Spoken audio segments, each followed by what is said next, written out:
आपण लहानपणापासून करावे तसे भरावे अशा पद्धतीच्या म्हणी शिकत आलेलो. जसं आपण वागतो तसं फल आपल्याला मिळत राहतं हे सांगण्याकरता कोणत्या प्रवचनकाराची गरज आहे अथवा कुठल्या प्रवचनमालेच्या आयोजनाची गरज आहे असं नाही आहे. हा आपल्या नित्य अनुभूतीचा विषय आहे. आपल्याला अनेक वेळेला याचा अनुभव आला आहे आणि जर तसं आपल्याला स्मरत नसेल तर तसं स्मरण करून देण्याची जबाबदारी आपल्या अवतीभोवतीचा समाज न सांगता स्वीकारत असतो. त्यामुळे आपल्याला कधी जर दुःख झालं तर आपल्याला वाटत नाही, आपल्याला असं वाटतं की काय म्हणून आपल्याला हे दुःख झालं, पण अवतीभोवतीचा जो समाज असतो, नातेवाईक असतात, ते आपल्याला याची आवर्जून जाणीव करून देतात. मागे वाईट वागलाय म्हणून आज हे असं आहे. ही जबाबदारी ते निशंक मनाने घेत असतात, न सांगता घेत असतात आणि आपल्याला स्मरण करून देत असतात की हे जे दुःख तुमच्या आज वाट्याला आलेलं आहे याची बीजसूत्र कदाचित तुमच्या मागच्या कुठल्या तरी कर्मामध्ये अथवा मागच्या कुठल्या तरी जन्मामध्ये तुम्हाला सापडतील, पण तुम्ही वाईट वागलात म्हणून तुम्हाला आज हे दुःख भोगावं लागतं आहे. हे आपल्याला सगळेजण सगळ्या रूपानं सगळीकडे सांगत असतात. याच्यातही गंमत अशी आहे की हा सिद्धांत जेव्हा आपल्या बाबतीत सिद्ध होतो त्यावेळेला आपल्याला ते अचानक का दुःख भोगावं लागलं कारण नसताना असं वाटत राहतं, पण इतरांच्या बाबतीत मध्ये मात्र हाच सिद्धांत आपण इतरांना सांगत राहतो की तुम्ही वाईट वागला म्हणून तुम्हाला हे दुःख आहे. कर्माचा सिद्धांत अटळ आहे, त्याच्यामध्ये परिवर्तनाला वाव नाही, त्याच्यामध्ये बदलाला वाव नाही. कालानुरूप कर्माचे सिद्धांत बदललेले आपल्याला कुठे दिसत नाहीत, कारण पारमार्थिक सिद्धांताला परिवर्तनाची अपेक्षा नसते. प्रापंचिक नियम आपण करतो आणि त्या नियमामध्ये परिवर्तन होत राहतात, कारण ते प्रापंचिक आहेत. बदलत राहणं हा प्रपंचाचा धर्म आहे. त्यामुळे त्या धर्माला अनुसरून आपण केलेले नियम, आपण ठेवलेल्या निष्ठा, आपण व्यक्त केलेल्या श्रद्धा याच्यामध्ये होणारी परिवर्तनं आपल्याला अपरिहार्यतेनं प्रपंचामध्ये स्वीकारावी लागतात. प्रपंचातल्या निष्ठा आढळ नसतात, प्रपंचातल्या श्रद्धा आढळ नसतात, प्रपंचातले नियम सातत्यानं टिकलेले आपल्याला दिसत नाहीत. त्याच्यामध्ये बदल होत जातात, त्याच्यामध्ये परिवर्तन होत जातात, पण पारमार्थिक नियमांमध्ये, पारमार्थिक सिद्धांतांमध्ये परिवर्तन झालेली आपल्याला पाहता येणार नाही.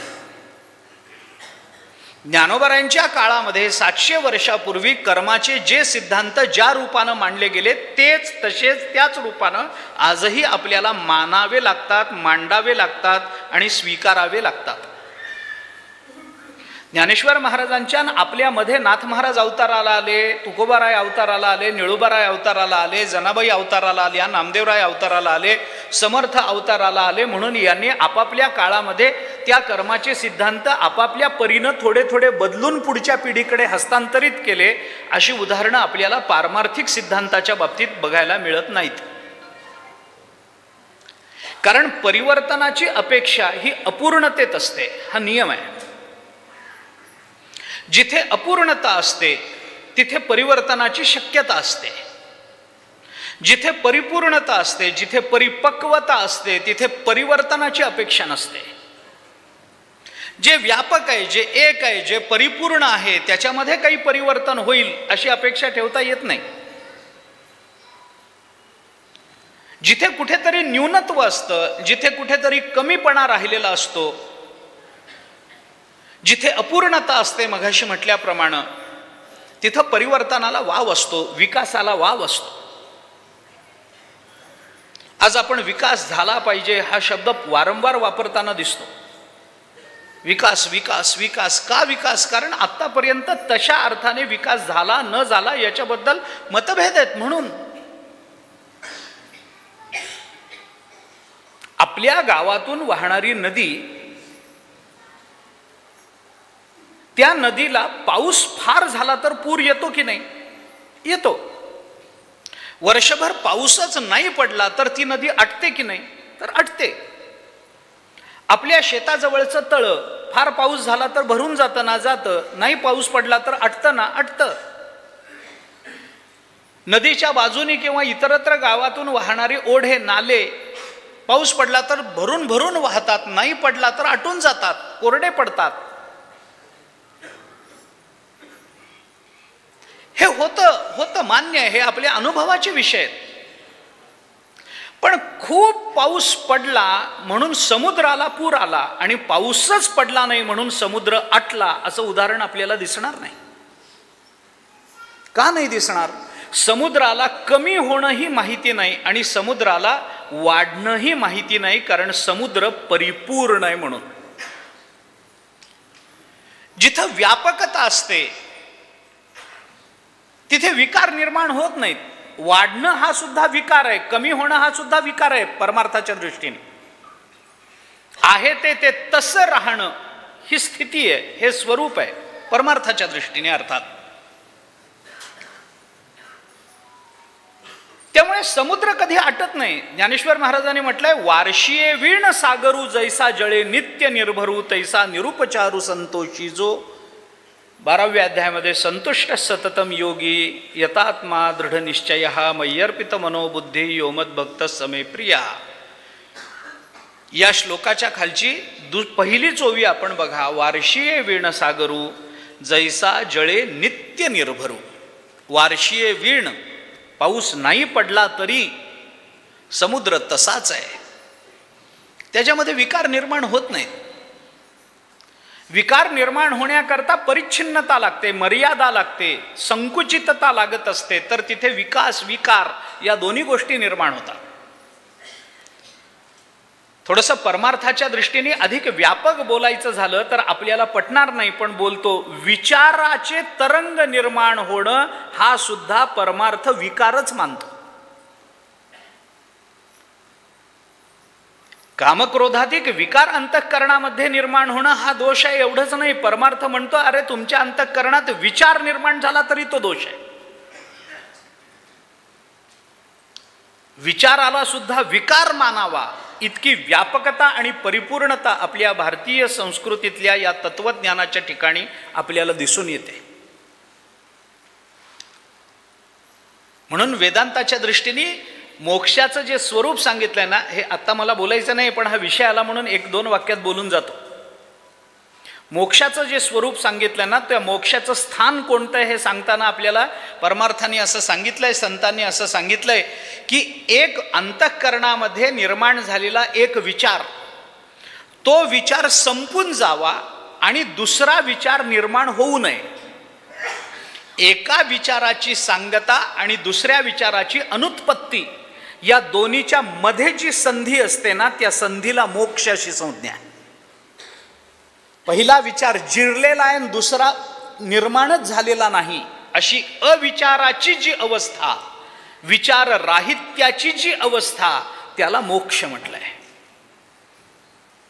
कारण जिथं परिपूर्णता आहे तिथं विचाराचा तरंग सुद्धा निर्माण होत नाही.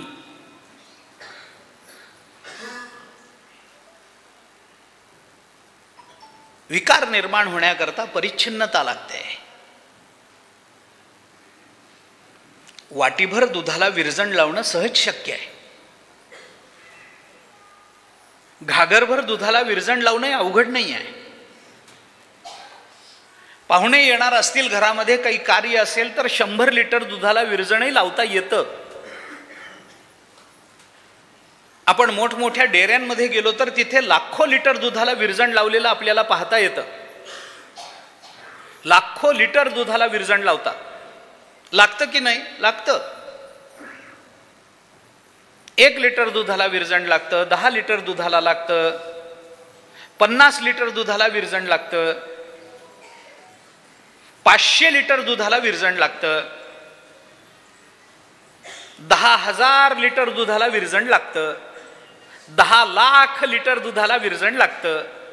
मग एवढंच जर विरजण लावतच बसायचंय तर ह्याच्यापेक्षा क्षीरसागरालाच विरजण लावावं ना. लागतं का? लागत नाही. का लागत नाही? कारण जिथं व्यापकता आहे तिथं विकार नाही आहे. परिच्छिन्नतेत विकार निर्माण होत असतो. अपूर्णतेमध्ये विकासाची अपेक्षा असते, अपूर्णतेमध्ये परिवर्तनाची अपेक्षा असते. जिथे परिपूर्णता आहे तिथे परिवर्तन नाही आहे. म्हणून आमचे सिद्धांत बदलत नाही आलेत.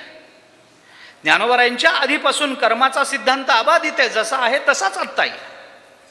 केले कर्म झाले तेची भोग आले, काय बदललं? नाथ महाराज म्हणतात केले कर्म झाले तेची भोग आले. त्याच्यानंतर 100-150 वर्षानंतर तुकाराम महाराज आले म्हणून केले कर्म झाले तेची थोडे भोग आले, असं झालं का?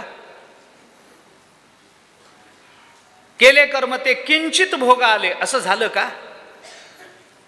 केले कर्म ते वाढवून भोग आले, असं झालं का? नाही. सिद्धांत सिद्धांत म्हणून अबाधित राहतो.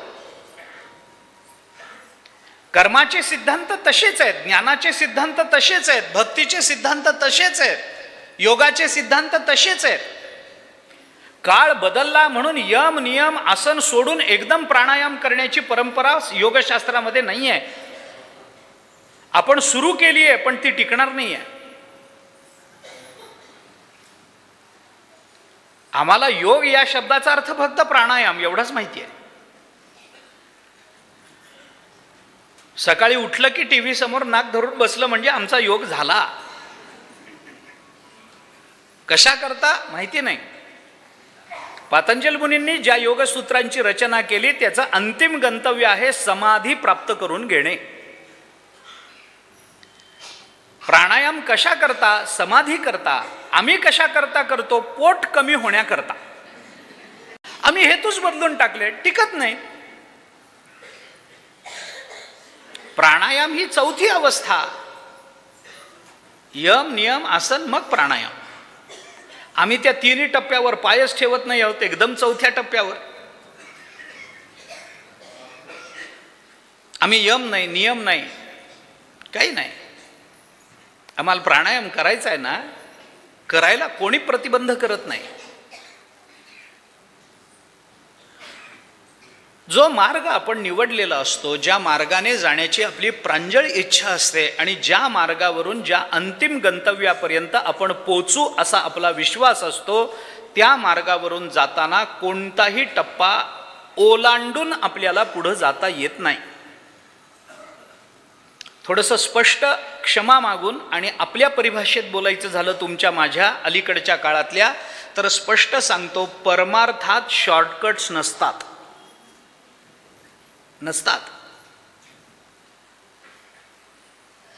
जवळचे मार्ग परमार्थाला माहिती नाहीत. युक्त आहार विहार नेम इंद्रियासी सार नसावी बासर निद्रा बहुभाषण नसावं, हे यम नियम पाळावे लागतील. आम्हाला सकाळी जर प्राणायाम करायचा असेल तर आमचा आहार विहार कसा असला पाहिजे हे रात्रीतून ठरलं पाहिजे. रात्री झोपताना आम्ही कोणता आहार घेऊन झोपावं तर आमचा सकाळचा प्राणायाम व्यवस्थित होणार आहे, हे आम्हाला त्याचा अभ्यास केला पाहिजे. आमचे विहार काय असले पाहिजेत, आमचा आहार काय असला पाहिजे, आम्ही काय खाल्लं पाहिजे, आम्ही काय न खाल्लं पाहिजे, आम्ही किती खाल्लं पाहिजे, मग प्राणायामाला महत्त्व येतं. आम्ही कोणत्या आसनावर बसलं पाहिजे. जाग आल्यावर आहे त्या अंथरुणावर उठून बसून नाक धरणं हा प्राणायाम होत नाही. प्राणायामाकरता आसन शुद्धी पाहिजे, आसन सिद्धी पाहिजे, यम नियम पाहिजेत, हलका आहार घेतला पाहिजे, झोपेवर थोडासा ताबा असला पाहिजे. काय आम्ही खावं, तामसी पदार्थांचं सेवन आमच्याकडून न झालं पाहिजे, हे नियम आहेत ना त्याचे, त्या शास्त्राचे. रात्री धाब्यावर जेवायचं आणि सकाळी नाक धरून बसायचं, हा कोणता प्राणायाम आहे? कसला प्राणायाम आहे? कुठून प्राणायाम? काय कुठून आत घेताय आणि कुठून बाहेर काढताय आपला आपल्याला तरी माहिती आहे काय? कशा करता? शास्त्राचे नियम पाळून, त्या परंपरेचे नियम पाळून, त्या मार्गाचे नियम पाळून आपल्याला त्या मार्गावरून आत्मविश्वासानं पाऊल टाकता आलं पाहिजे ना. आमची पारमार्थिक साधना हे मनोरंजन नाही आहे.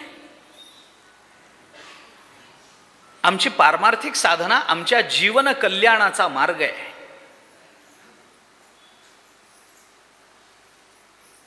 ज्या आनंदाकरता जग भाव विभोर झालेलं आहे, ज्या आनंदाची अनुभूती संतांनी आपल्या शब्दातून व्यक्त केलेली आहे, इतकी की त्या आनंदाच्या अनुभूतीत संतांना शब्दाचं उच्चारण सुद्धा नको वाटायला लागलंय. अशा आनंदाच्या अनुभूतीवर आरूढ होण्याकरता ज्या मार्गाची आम्हाला अपेक्षा आहे तो मार्ग म्हणजे पारमार्थिक मार्ग आहे.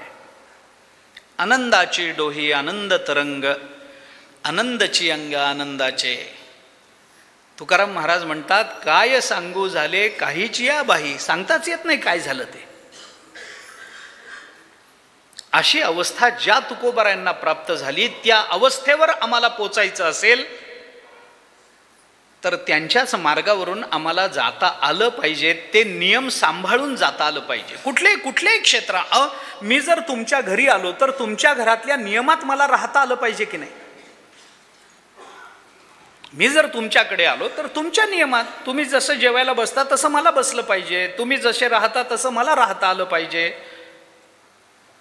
तुम्ही माझ्याकडे आलात तर माझ्या नियमात तुम्हाला राहता आलं पाहिजे. पाहुण्याकडे गेल्यानंतर आपण पाहुण्याच्या नियमात बसण्याचा प्रयत्न करतोच की नाही, जर आपण सज्जन असू तर. म्हणजे कंसातलं पुढचं आहे ते सगळ्यांकरता लागू असेलच असं नाही, पण एक सामान्यतः असं सांगतो. आपल्या पाहुण्यांकडे गेल्यानंतर, नाही तुमच्या सोयीने, तुमचं रोजचं जसं असेल, का किती वाजता नाही तुम्ही रोज ज्या वेळेला जेवता त्या वेळेला जेवू, आमचं काही नाही. आपण म्हणतो ना, भले आपल्याला 11 वाजता जेवायची सवय असेल आणि त्यांच्या घरी 2 वाजता जेवण मिळत असेल, तरी आपण काय म्हणतो, काय नाही तुमच्या वेळेत जेव्हा होईल तेव्हा रोजच्या प्रमाणे बसू म्हणतो ना. मग पाहुण्यांच्या घरी जर त्यांच्या मनाप्रमाणे चाललंय तर योगशास्त्रात पातंजल मुनींच्या मनाप्रमाणे नको, भक्तिशास्त्रात तुकोबारायांच्या मनाप्रमाणे नको, ज्ञानशास्त्रात ज्ञानोबराय आचार्यांच्या मनाप्रमाणे नको पाहिजे ना. या नियमामध्ये राहून आम्हाला काही करता आलं पाहिजे की जे नियम अबाधित आहेत. बरं, जे नियम प्रत्येक वेळेला नव्यानं सांगितले गेलेले नाही आहेत, वेदापासून ते संत वाङ्मयापर्यंत हे सगळे नियम, नाही लोकवाङ्मयापर्यंत हे सगळे नियम जसेच्या तसे आलेत.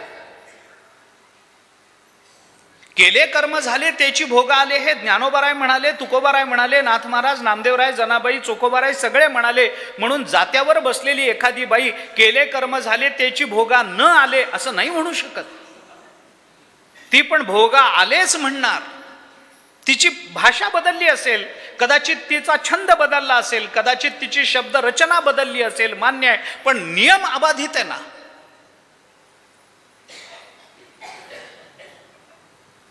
म्हणून मानवी जीवनाच्या कल्याणाचा हा मार्ग ज्या नियमांनी परिप्लुत आहे, ज्या नियमांनी युक्त आहे,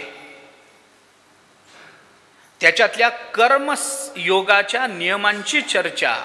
तो एक नियम नाथ महाराजांनी इथं सांगितला, केले कर्म झाले तेची भोगा आले. त्याचा अर्थ काय करायचा आणि या निमित्तानं कर्मयोग कुठून कुठपर्यंत बघायचा हा प्रश्न आपला आहे. आपण त्या निमित्तानं सगळा विचार जेवढा करता येईल तेवढा करण्याचा प्रयत्न करू.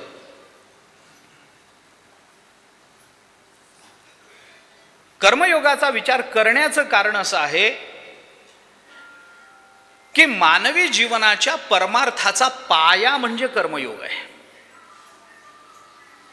आणि आपल्याला पटेल किंवा न पटेल, कदाचित अनेकांना पटणार नाही, पण तरीही मी सांगतो, केवळ पायाच नाही, पारमार्थिक मानवी जीवनाच्या मानवी पारमार्थिक जीवनाच्या कळस म्हणजे सुद्धा कर्मयोगच आहे. पाया तर कर्मयोग आहेच, पण कळस म्हणजे सुद्धा कर्मयोगच आहे.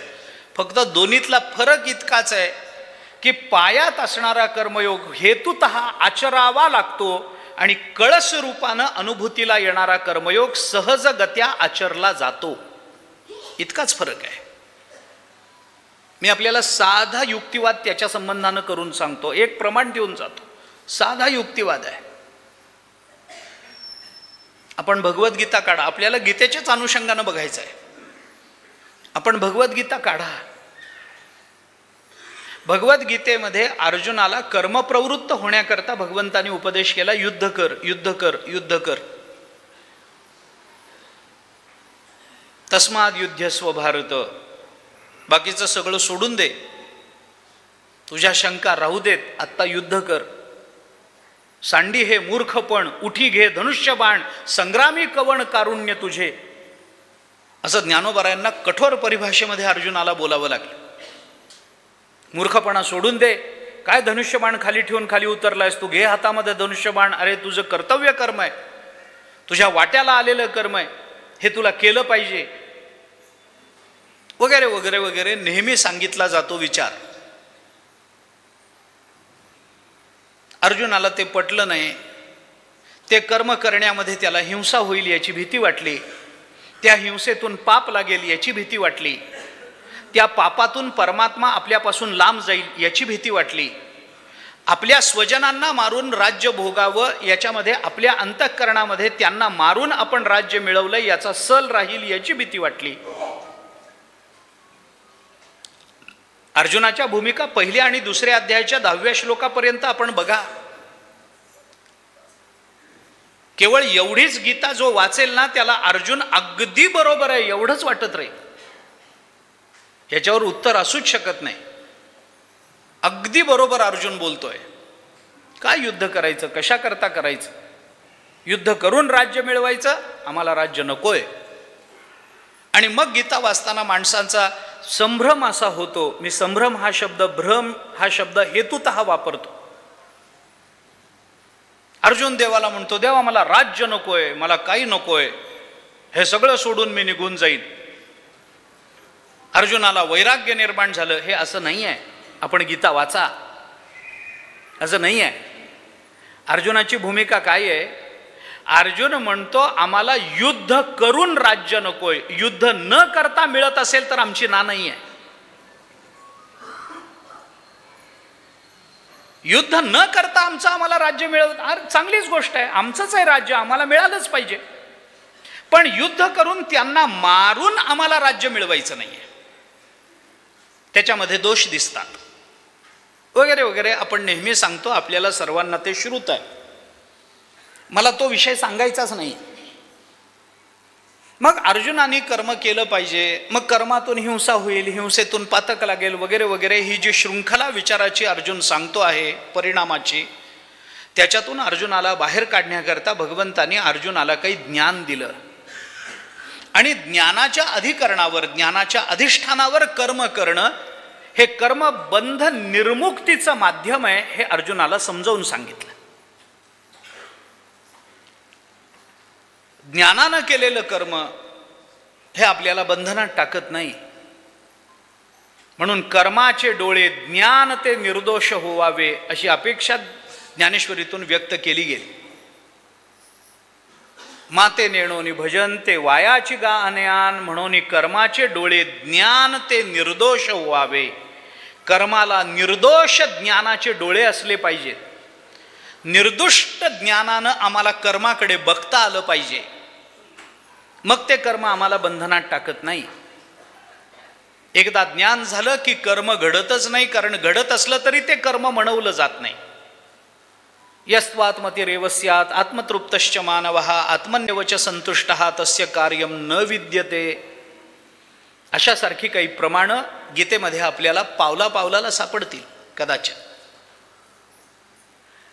त्याची संगती आपल्याला लावता येईल कदाचित. अर्जुनाला हे सगळं ज्ञान दिलं, ते समजावून सांगितलं. अशा पद्धतीचं कर्म कोण करतं, ते कसं करतं, याच्याकरता वेगवेगळी उदाहरणं प्रत्येक अध्यायामध्ये जवळजवळ दिली. ज्ञानाची लक्षणं सांगितली, गुणातीताची लक्षणं सांगितली, स्थितप्रज्ञाची, कर्मयोग्याची, भक्ताची, ही लक्षणं सांगत सांगत सांगत भगवान 18व्या अध्याय 17व्या अध्यायाच्या शेवटापर्यंत आले. आणि मग 18व्या अध्यायामध्ये अर्जुनाने हे कबूल केलं की देवा तुम्ही म्हणताय ते बरोबर आहे, ते ज्ञान मला झालं. आणि अर्जुन देवाला सांगतो, नष्टो मोहा स्मृतिर्लब्धा त्वत्प्रसादान मयाच्युत स्थितोस्मी गत संदेहो. इथपर्यंतच मला यायचं आहे. माझ्या अंतःकरणातला मोह गेला, आता मला काही वाटत नाही. ज्या आत्मस्वरूपाचा विसर मला पडला होता त्याची आपण मला जाणीव करून दिली. देखत होतो आधी मागे पुढे सकळ, मग हे दृष्टी गेली वरी आले पडळ. असं झालं होतं माझं. तिमिरे कोंदलेसे वाढे वाढता प्रबळ, भीत मी झालो देवा काय जाल्याचे फळ. आता मज दृष्टी देई पांडुरंगा माय बापा. देवा मला तुम्ही दृष्टी दिलीत.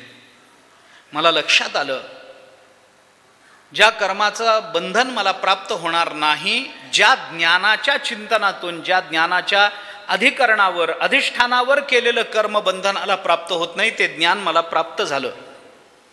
माझा मोह गेला देवा. माझ्या आत्मस्वरूपाचं मला स्मरण झालं. आता माझ्या अंतःकरणामध्ये आत्मस्वरूपाच्या संबंधानं कोणताही संदेह राहिलेला नाही. ही ज्ञानाची परिपक्व परिपूर्ण अवस्था प्राप्त झाल्याच्या नंतर अर्जुन देवाला मान्यता देऊन कबूल करतोय की देवा हे सगळं झालं, पण आता पुढे काय? करिष्ये वचनम तव. आता तुम्ही म्हणाल तसं करायला मी तयार आहे. आता तुम्ही म्हणाल तसं. भगवंताने अर्जुनाला आधीच सांगितलं होतं, यथेच्छसी तथा कुरु. तुला जसं वागायचंय तसं वाग, पण कधी? ज्ञान प्राप्त झाल्यानंतर. अर्जुन म्हणतो मान्य आहे, आता मला ज्ञान प्राप्त झालं. आता करिष्ये वचनम तव. आता तू म्हणशील ते करीन. माझा मुद्दा इथेच आहे. ज्या कर्माच्या आचरणातून अर्जुनाला आपण बंधनात पडू, आपल्याकडून हिंसा घडेल, आपल्याकडून त्या हिंसेचा परिणाम म्हणून आपल्याला पाप लागेल आणि त्या पापाचा परिणाम म्हणून भगवान आपल्यापासून दुरावतील, ही जी भीती होती, जर करण्यातून हे सगळं निर्माण होत असेल तर अर्जुन हा शब्द देवाला पुन्हा का देतोय की करिष्ये वचनम तव? मग एवढं सगळं ज्ञान सांगूनही शेवटी करिष्ये राहिलंच का? अजूनही करणं राहिलंच आहे का तुम्हाला? अरे ज्ञान तर तुम्हाला कर्मातून सोडवतं ना. आत्मन्येवच संतुष्टः तस्य कार्यम न विद्यते असं तुम्ही म्हणालात ना. जो आत्मसंतुष्ट झाला, जो आत्मस्वरूपाला प्राप्त झाला, त्याला कोणतंही कार्य राहत नाही असं देवा तुम्ही बोललात ना. मग इतकं स्पष्ट बोलूनही त्याला कोणतंही कार्य राहत नाही असं सांगितल्यानंतरही करिष्ये वचनम तव हे काय राहिलं? आता पुन्हा करिष्ये हे कशा करता? तुम्ही म्हणाल तसं मी करीन. आता करीन कशा करता? आता करायचं नाही म्हणून तर हे ऐकलं ना. याचा अर्थ हा आहे की कर्मयोग हा मानवी जीवनाचा जर पाया असेल तर कर्मयोग हाच मानवी जीवनाचा कळसही आहे. कारण प्राप्त झालेलं ज्ञान जोपर्यंत कर्मातून व्यक्त होत नाही तोपर्यंत ते ज्ञान ज्ञान म्हणवलंच जाऊ शकत नाही ना. म्हणून महाभारताला हे वारंवार सांगावं लागलंय की अरे ज्याला ज्ञान झालं त्याचं ज्ञान त्याच्या कर्मातूनच व्यक्त होणार ना. दुसरं कोणतं माध्यम आहे ज्ञान व्यक्त? बरं, ज्ञान शब्दातून व्यक्त करायचं असेल तर अज्ञानी सुद्धा ज्ञान शब्दातून, आम्ही बोलत नाही काय रोज प्रवचनात? शब्दाचीच इमारती बांधायच्या असतील ज्ञानाच्या संबंधामध्ये, आम्ही रोज कीर्तन प्रवचन करत नाही का? ज्ञानातून करतो का अज्ञानातून करतो?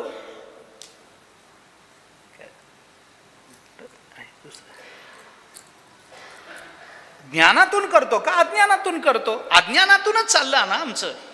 एक गोष्ट मी आपल्याला सांगतो, जरा क्षमा मागून बोलतो, स्पष्ट फरक सांगतो.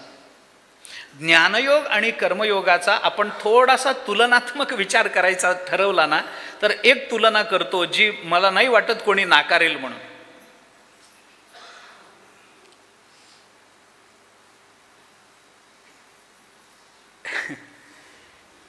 बघा जमतंय का? ज्ञानाची गंमत अशी आहे की ज्ञान बोलण्यातच दिसतं, वस्तुतः बहुधा नसतंच. आणि कर्म सगळ्यांचं दिसतं पण कर्मयोगी कोणी नसतंच. ज्ञान बोलायला फार सोपं आहे हो. ज्ञानासारखी सोपी गोष्ट नाही बोलायला. मी म्हणलं ना आम्ही 2-2 तास बोलतोय. सोपं आहे म्हणूनच बोलतो ना. हे बोलण्यातून काय होतं? काय ज्ञान दिसतं? मी ज्ञानी आहे हे कळतं, हां मी चांगला वक्ता आहे हे कळेल, पण मी ज्ञान स्वरूप आहे हे शब्दावरून कळणार नाही, ते आचरणावरूनच कळेल.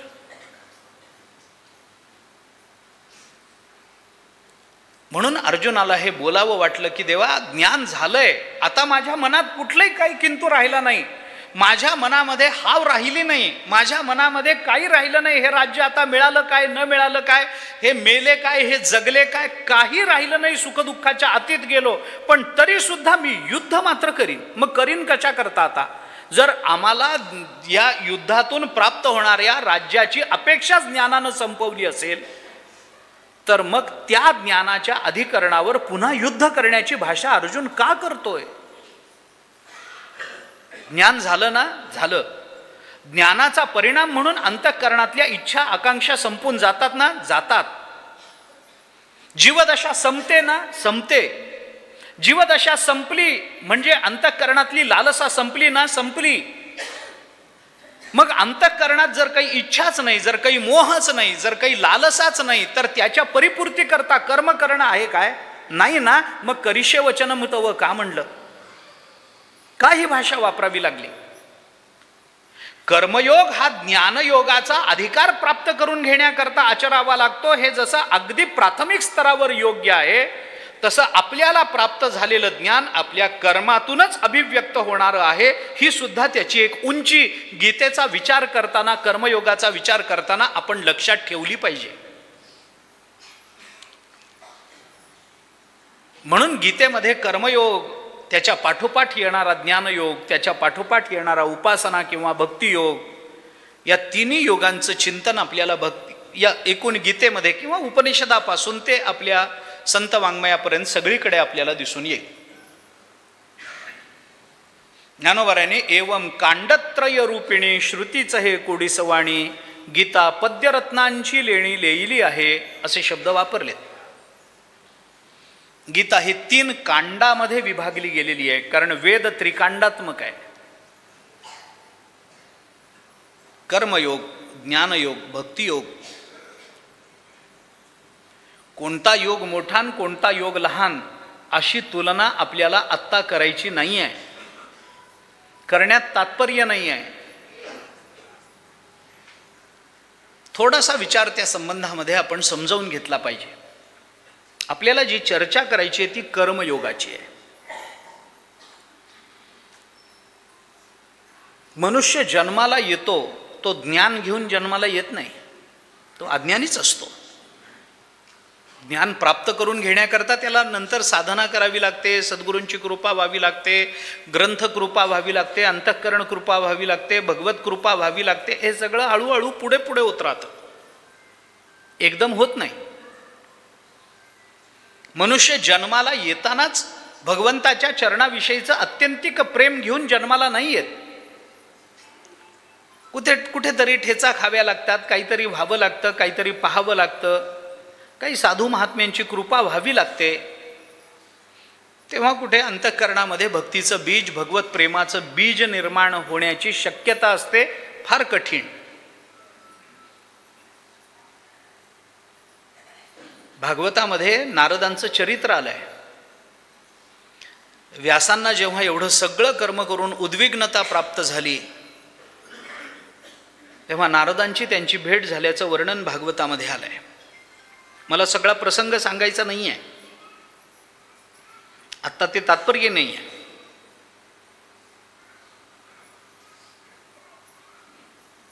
आणि मग व्यास महर्षींना ते सगळं सांगताना नारदांनी त्यांना काही आपलं चरित्र सांगितलंय. ते सगळं चरित्र आपण डोळ्याखालून घाला. भगवंताच्या संबंधानं प्रेम निर्माण होण्याकरता काय काय केलंय हे नारदांनी त्यांना सांगितलं. कसं कसं झालं, तो प्रवास कसा, त्याचा संक्षेप आपल्याला भक्तिरसायनामध्ये दिसून येतो.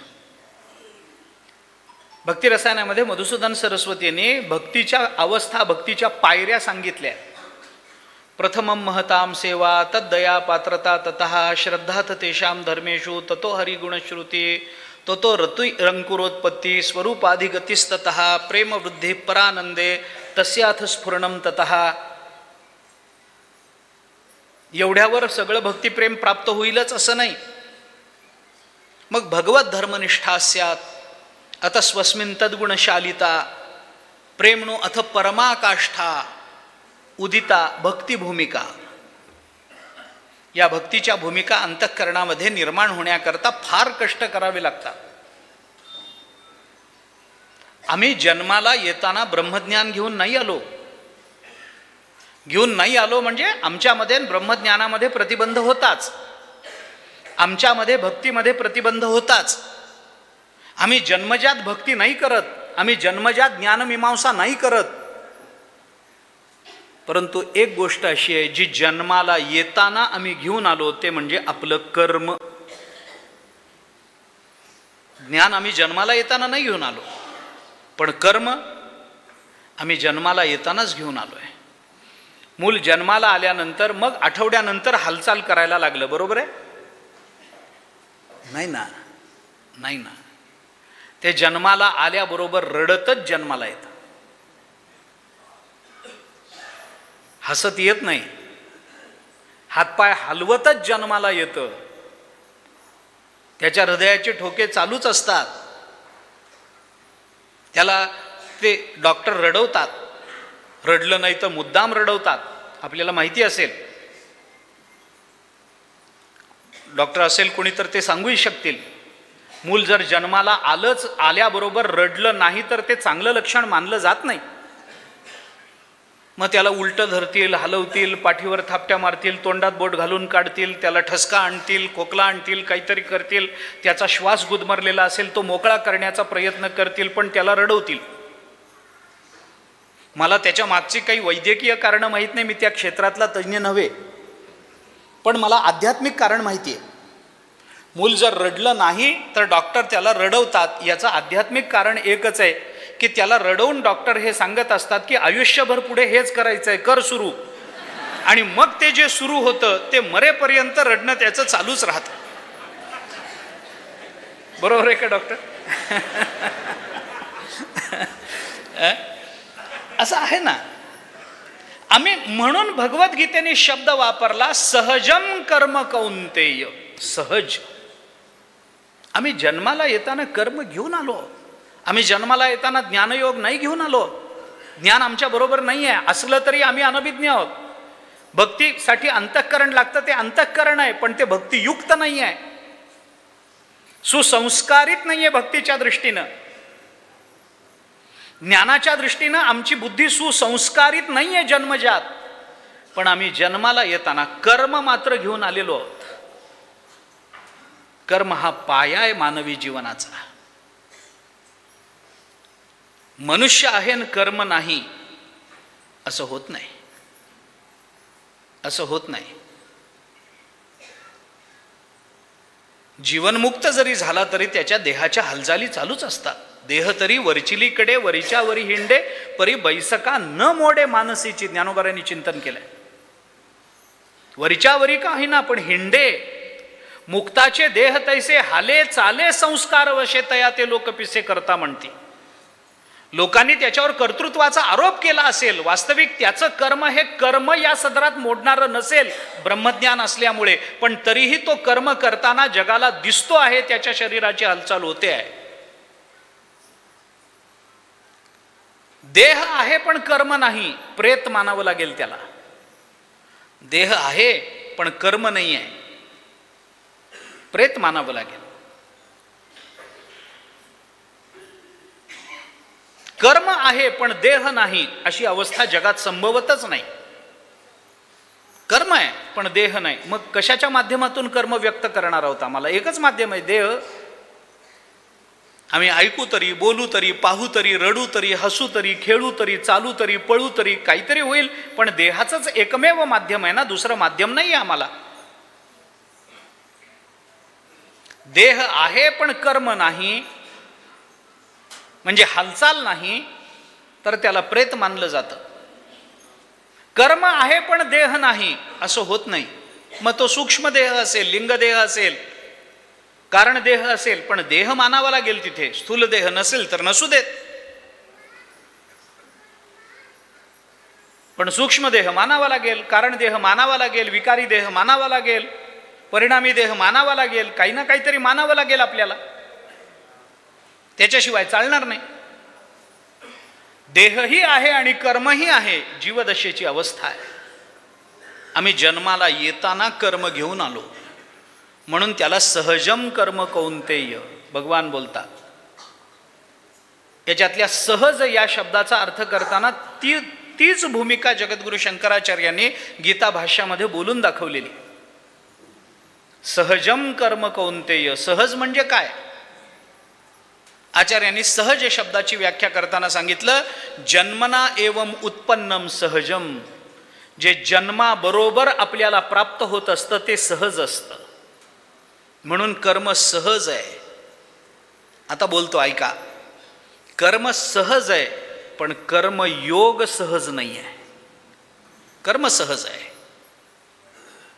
लहान मूल पलंगावर झोपलेलं असतं, भूक लागली की रडतं, पोट भरलं की हसतं. कुठून शिकून आलं हे? कुठल्या विद्यापीठात हे शिकवलं जातं की पोट भरलं की हसावं लागतं आणि भूक लागलं की रडावं लागतं? कोण शिकवतं हे? कसं कळतं आम्हाला? कळत नाही. हसणं म्हणजे काय, ती क्रिया म्हणजे काय, बोध नाही. आता रडलं पाहिजे हा संकल्प नाही, तरी भूक लागल्यावर लहान मूल रडतं. लहानच काय, हो ना?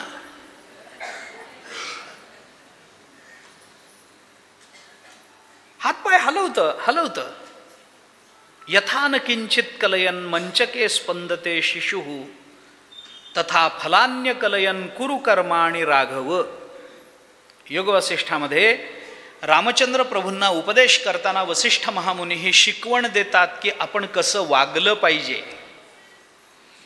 लहान मूल पलंगावर पडून ज्या निष्पापतेनं हातपाय हलवत राहतं, तेवढ्या निष्पापतेनं माणसाला या जगतामध्ये जगता आलं पाहिजे.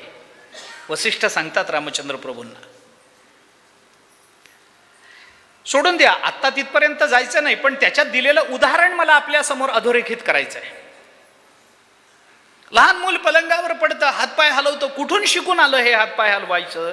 त्या हातपाय हलवण्यामध्ये काही संकल्प विकल्प आहेत का? आता आपल्याला खुर्चीतून उठायचं झालं तर आपल्याला संकल्प म्हणजे लगेच पाणी सोडून नव्हे.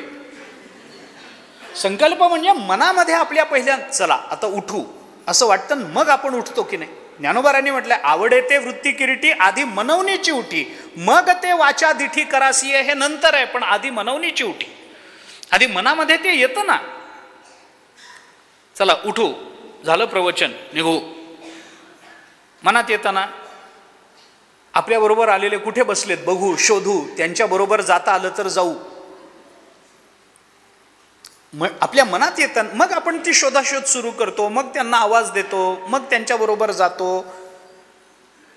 म्हणजे कुठलीही क्रिया करताना आपल्याला एक संकल्प करून मनामध्ये तो विचार आल्यानंतर ती क्रिया आपल्याकडून व्यक्त होते.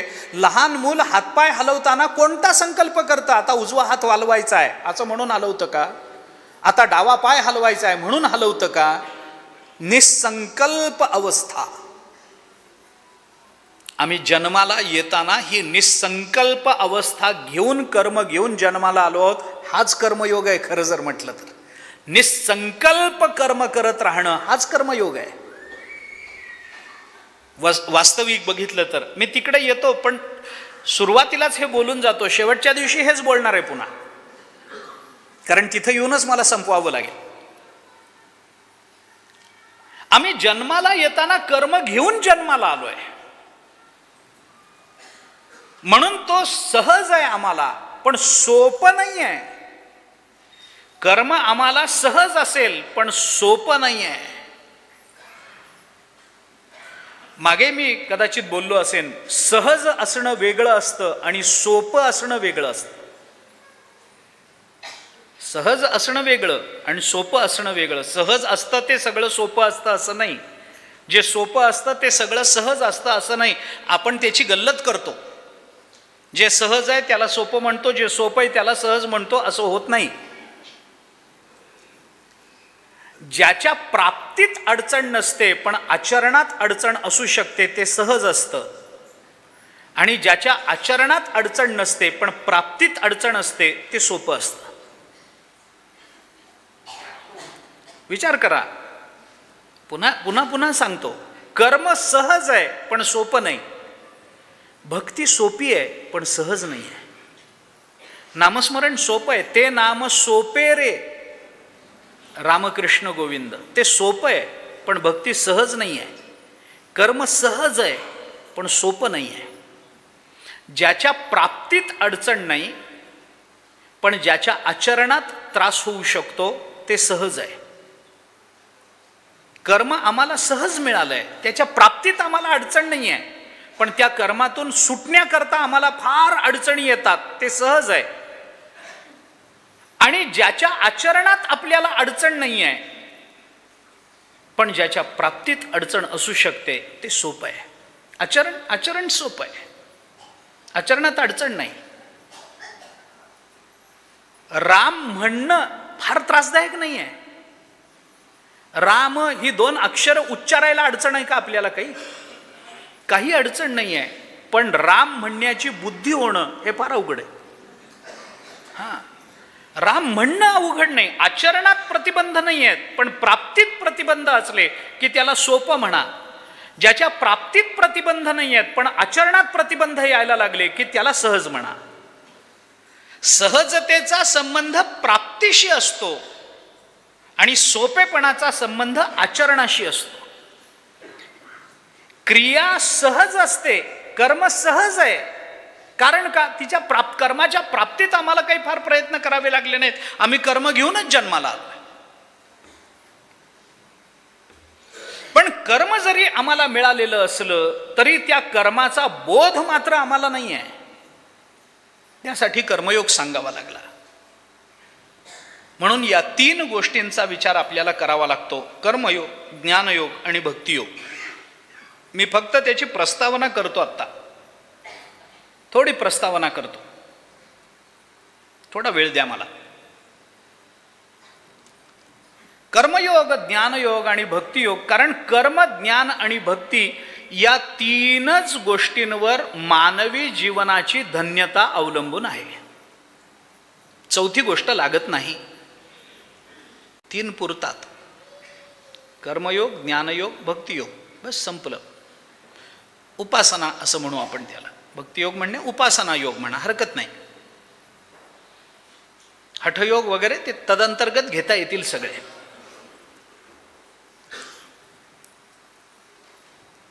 का असं? कारण या 3 गोष्टींनीच मानवी जीवनाची धन्यता होण्याची शक्यता आहे. कारण या 3 गोष्टीच मानवी जीवनाच्या जगण्याकरता उपयुक्त ठरतात. मी मानवी हा शब्द वापरला आहे, तो खाली रेग मारून ठेवा, त्याच्या खाली मानवी असा शब्द मी वापरला आहे. या 3च गोष्टी आहेत जगण्याकरता, कर्म, ज्ञान आणि उपासना, बस संपलं. याच्या पलीकडे काही नाही आहे माणसाच्या जगण्यात. संकोच करून सांगायचा झाला तर कर्म अपरिहार्यतेने करावं लागतं. नहि कश्चित क्षणमपि जातु तिष्ठत्य कर्मकृत कार्यते यवशः कर्म सर्व प्रकृतिजैर्गुणैः. गीता बोलते, विस्तार करत नाही, पुष्कळ विचार त्याच्यामध्ये सांगण्यासारखा आहे. सर्व प्रकृतिजैर्गुणैः. आपण सगळेजण प्रकृतीनं बद्ध झालेलो आहोत आणि जिथे जिथे प्रकृती आहे तिथे तिथे कर्म अटळ आहे. संग जव प्रकृतीचा त्याग न घडे कर्माचा, ऐसियाही करू म्हणती तयाचा आग्रहोची उरे. देहाला यायचं, प्रकृतीचा संग, मायेचा संग घ्यायचा, शक्तीचा संग घ्यायचा, पण कर्म करत नाही म्हणायचं. ज्ञानेश्वर महाराज म्हणतात तो आग्रहोची उरे. त्या आग्रहाला फलित नाही काही. काही काही आग्रह असे असतात, काही काही आग्रह असे असावे लागतात की ज्याची फलश्रुती पदरात पडेल. मनुष्य आग्रह करतो, अट्टहास करतो असं म्हणू आपण. काही काही अट्टहास असावेत ज्याच्याने आम्हाला आमची काही फलश्रुती पदरात पडेल. विद्यार्थ्यांनी पहिलं येण्याकरता अट्टहास करावा ना. याच्यात काय प्रतिबंध, काय अडचण आहे? नाही, पहिला येत कसा नाही, येऊनच दाखवेन, अट्टहासाने पहिलं यावं, मान्य आहे. ज्ञानेश्वरी पाठ होत कशी नाही, करूनच दाखवेन, अट्टहास करावा ना. करावा ना.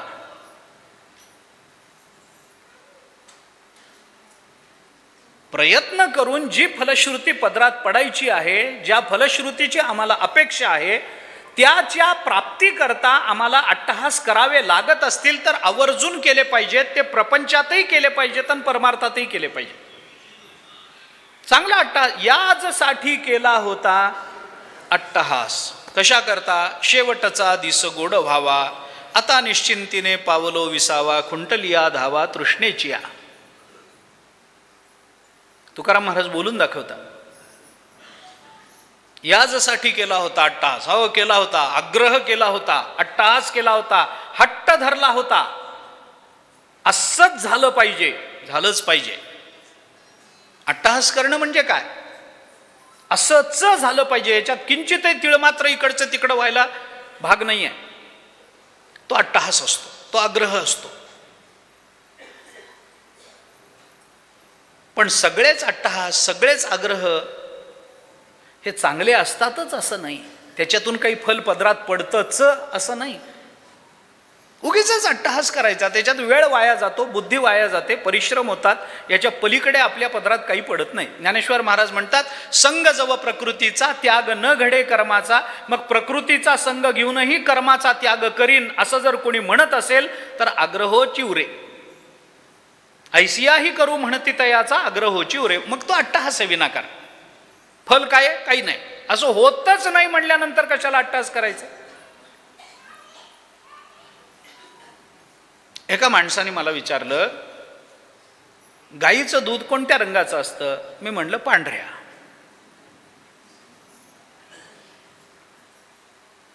तो म्हणाला म्हशीचं? म्हणलं पांढऱ्या. तो म्हणाला शेळीचं? म्हणलं पांढऱ्या.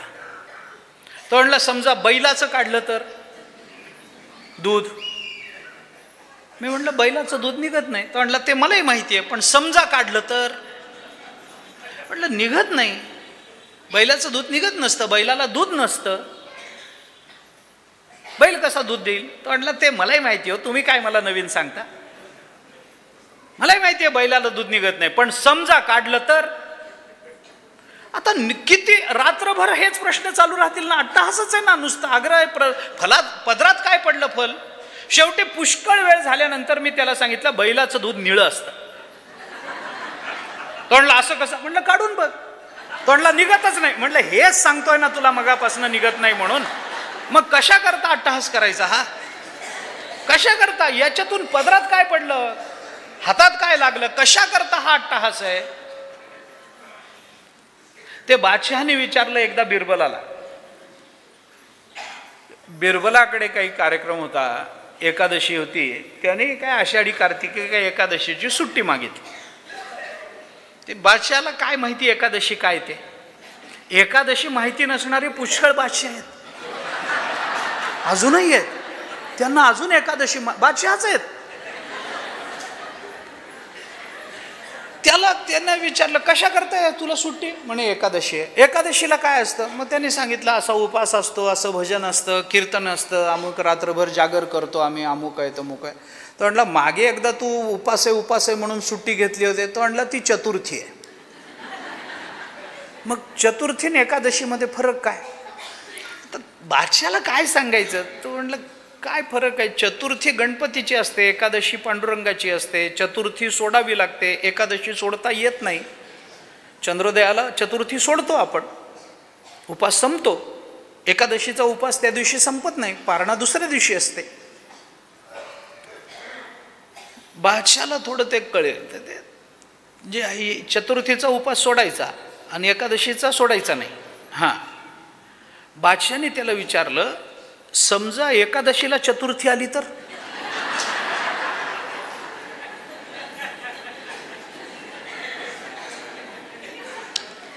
बिरबलाने सांगितलं असं होत नाही, मध्ये 8 दिवसाचा फरक आहे. 8 दिवसाचा. एखादी तिथी मागे पुढे होणं, वृद्धी होणं, क्षय होणं मान्य आहे. 8 दिवसाचा फरक कुठं पडतो? अशी येत नाही. म्हटलं येत नसेल, आत्तापर्यंत आली नसेल, पण समजा जर आलीच तर मग तुमचं धर्मशास्त्र काय सांगतं? त्या दिवशीचा उपास सोडायचा की सोडायचा नाही? एकादशीला जर चतुर्थी आली आणि चतुर्थीचा म्हणून उपास सोडला तर एकादशी मोडेल, आणि जर आम्ही एकादशी आहे म्हणून उपास सोडला नाही तर चतुर्थीचं व्रत पूर्ण होणार नाही. मग एकादशीला चतुर्थी आली तर काय करायचं? बिरबल म्हणाला, असं होत नाही महाराज. होत नाही हे माहिती आहे, एवढ्या वेळात होत नाही, पण समजा आलीच तर काय करायचं? सोडायचा की सोडायचा नाही? बिरबलाच्या लक्षात आलं की हे प्रकरण फार शहाणपणाचं नाही. बिरबलच आहे तो. त्यांनी सांगितलं, एकादशीला जर चतुर्थी आली तर सोडायची. हो सोडायची. मग एकादशी मोडत नाही. कशी काय? त्यांनी सांगितलं, आमच्याकडे असं नियोजन आहे, असं प्रयोजन करून ठेवलंय धर्मशास्त्राने की एकादशीला जर चतुर्थी आली तर ती सोडायची, पण कशी सोडायची याचं शास्त्र आहे. म्हणाल कशी सोडायची? त्यांनी सांगितलं, लोण्याचे भजे करायचे.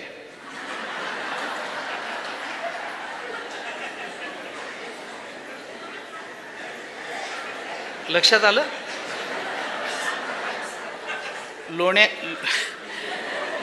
लोण्याचे भजे करायचे आणि रात्रीच्या उन्हात बसून खायचे,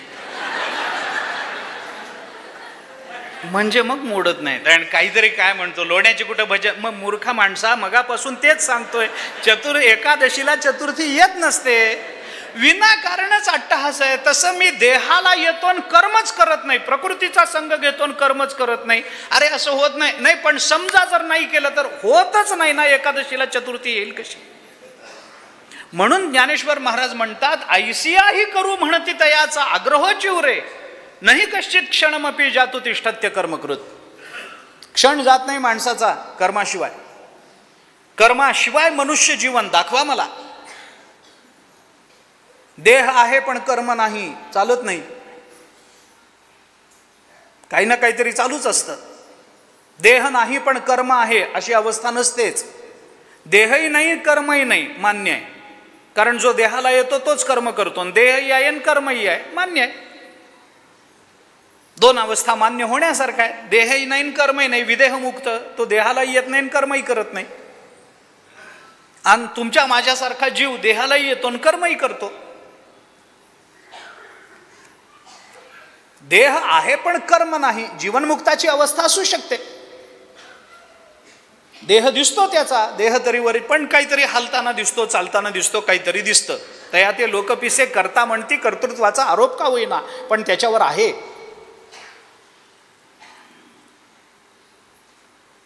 कर्म आम्ही म्हणजे कर्माशिवाय मानवी जीवन तुम्ही कल्पनाच करू शकणार नाही. ज्ञानाशिवाय मानवी जीवन तुम्ही कल्पनाच करू शकणार नाही. मी पुन्हा एकदा सांगतो, मी मानवी या शब्दावर जोर दिला आहे आता.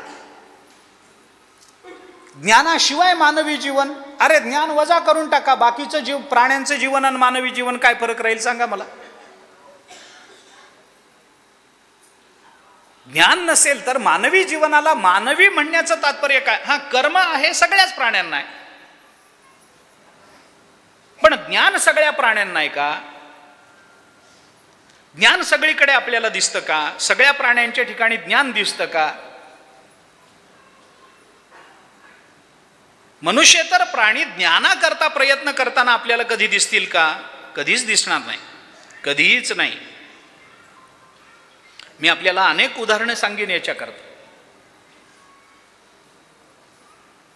बैलाला कळत नाही, मालक जसा नेईल तसा बैल जातो.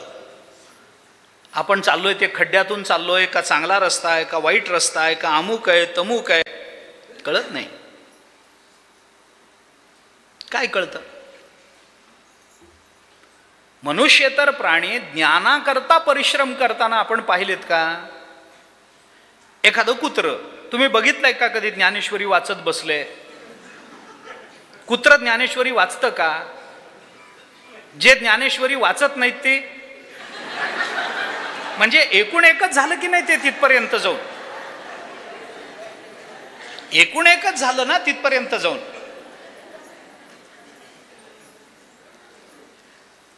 जाणून घेण्याची इच्छा असते की नाही? जाऊ द्या, ज्ञान हा शब्द सोडून द्या आपण. पण जाणून घेण्याची इच्छा आहे.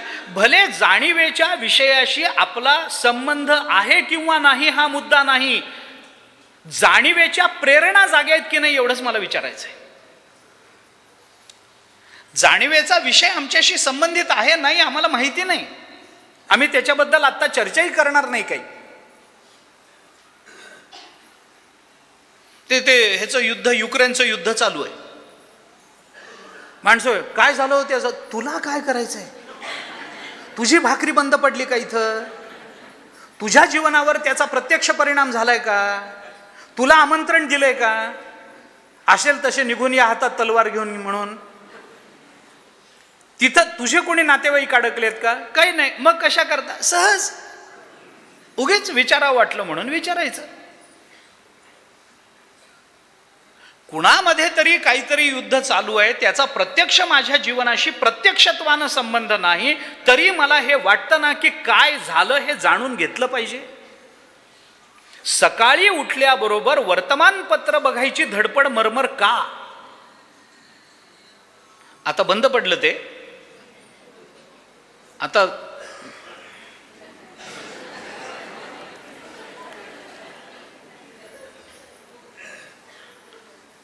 म्हणजे पूर्वीच्या काळामध्ये सकाळी उठल्यावर वर्तमानपत्र लागत होतं. आता तेवढ्या करताच मोबाईल बघता यावा म्हणून लवकर उठतात. त्याच्यावरच आहे सगळं. अमक्याचं काय, तमक्याचं काय, ह्याचं काय, त्याचं काय, बातम्या सगळ्या तिथंच. पण वर्तमानपत्र हातात आलं की माणसाला वाचावं वाटतं की नाही? बरं, या जाणीवेच्या प्रेरणा आपल्या जीवनामध्ये किती खोलवर रुजले आहेत मी काय सांगू आपल्याला. अहो, रस्त्यावर वर्तमानपत्रामध्ये चुरमुरे बांधून घेतले तरी आपण त्याच्यावरची बातमी वाचून मग टाकून देतो. काय गरज आहे? ते असेल गेल्या 2 महिन्यापूर्वीच आहे, पण माणूस उगीच वाचतो की नाही? काय मिळतं काय त्याला वाचून सांगा ना. समोर अक्षरं दिसली म्हणजे वाचलंच पाहिजे असं बंधन आहे काय? नाही ना. मग आम्हाला का वाचावं वाटतं? काही रस्त्यावर कुठे काही आपण काही घेतलं, एखादा पुडा बांधून दिला, फुलं घेतली, काही पुढं काढून ठेवली की तेवढंच कागद वाचत बसतो. त्याच्याने काय तुला ब्रह्मज्ञान होणार आहे का? त्याच्याने तुला PhD मिळणार आहे का? काही फार मोठं ज्ञान तुला त्याच्यातून होणार आहे का? नवीन बातम्या कळणार आहेत? काही नाही. 4-2 महिन्यापूर्वीचं वर्तमानपत्र असतं, पण तुकडा जरी मिळाला तरी मनुष्य ते वाचत बसतो. सकाळी उठलं की वाचावं वाटतं. काय झालं मुंबईला, अमुक काय झालं, तमुक काय झालं, कुठून किती निघाले आणि कुठं गेले. अरे काय करायचंय? काय करायचंय? काय कोणत्या पक्षातून कोण फुटलं आणि कोणत्या पक्षात गेलं? हे फुटले म्हणे, हो तुला सांगूनच फुटणार होते पण तू समोर नव्हतास म्हणून तसेच फुटले. आता काय करावं याला सांगा मला. बरं, हे गैर आहे का? आता ह्याच्याही पुढे बोलतो मी. हे जी आम्हाला कळावं असं जे वाटत राहतं ते गैर आहे का? अरे ते जर न वाटलं तर कुत्र्या मांजऱ्यामध्ये आणि आमच्यामध्ये काय फरक आहे? ते गैर आहे का? मला हे कळून घ्यावं वाटलं, जाणून घ्यावं वाटलं असं वाटणं गैर आहे का? मला सांगा ना. नाही, काही गैर नाही. पण तरी आम्हाला वाटतं की आम्हाला न कळलं तरी आम्हाला कानावर पडलं की समाधान मिळतं, डोळ्याला दिसलं की समाधान मिळतं. आता बऱ्याच वेळेला आपण समोरच आहात डॉक्टर, एखाद्या वेळेला ऑपरेशनच्या वेळेला ते डॉक्टर येऊन आधी सांगतात की आम्ही असं ऑपरेशन करणार आहेत, असं होणार आहे, तसं होणार आहे, हा धोका याच्यामध्ये असू शकतो, ही निश्चिती याच्यामध्ये असू शकते, नक्की असा परिणाम होईल, असं होईल किंवा नाही माहिती नाही, पण आपल्याला हे करावं लागणार आहे. आपण सांगतो की नाही, ते सगळे ऑपरेशनची रीती सांगतात. आपल्याला काय कळतं? काही कळत नाही, पण बरं वाटतं की नाही? डॉक्टरांनी सांगितलं हा सगळं, तुला काय कळलं? काही कळलं नाही. तरी पण मला वाटतं सांगून मला केलं ना, मला जाणीवेची प्रेरणा, मला एवढंच बोलायचं, मला ते गैर आहे असं म्हणायचं नाही आहे. कारण ह्याच्यावर जीवन चालतं, ह्याच्यावर आपण मानव आहोत हे सिद्ध होतं. याच्याकरता म्हणून माझा आग्रह आहे, आपण माणूस आहोत हे सिद्ध होतं. येशाम न विद्या न तपो न दानम ज्ञानम न शीलम. आता हे सगळंच किती सांगू मी आपल्याला. ज्ञानम न शीलम न तपो न धर्महा ते मृत्युलोके भुवि भारभूता मनुष्य रूपेण मृगाश्चरंती. ज्याच्या जीवनामध्ये तप नाही, ज्याच्या जीवनामध्ये ज्ञान नाही, ज्याच्या जीवनामध्ये शील नाही, ज्याच्या जीवनामध्ये आचरण नाही, ज्याच्या जीवनामध्ये धर्म नाही, अरे मग काय त्या माणसाच्या रूपानं जनावरच जगतायत. मनुष्य रूपेण मृगाश्चरंती. तुकाराम महाराजांनी तर त्याच्या पुढे जाऊन सांगितलंय, अशी जर माणसं असतील ना तर पूस नाही पायचारी मनुष्यपरी कुत्रिती. फक्त त्याला शेपूट नाही, 4 पाय नाहीत, एवढंच आहे. आम्हाला जर जाणीवच नसेल, आम्हाला जर काही समजूनच घ्यायचं नसेल, कसं शक्य आम्ही माणूस म्हणून कसे सिद्ध होऊ?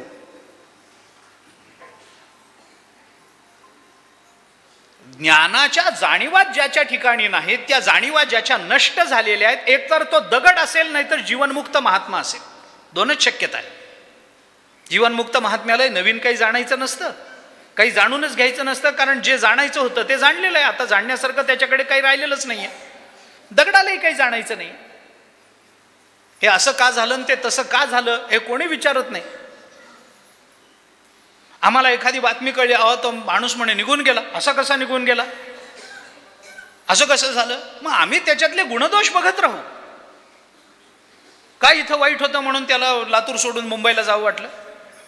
हा माणूस गेला म्हणे मुंबईला निघून, कायम मुक्काम हलवला म्हणे मुंबईला त्याने.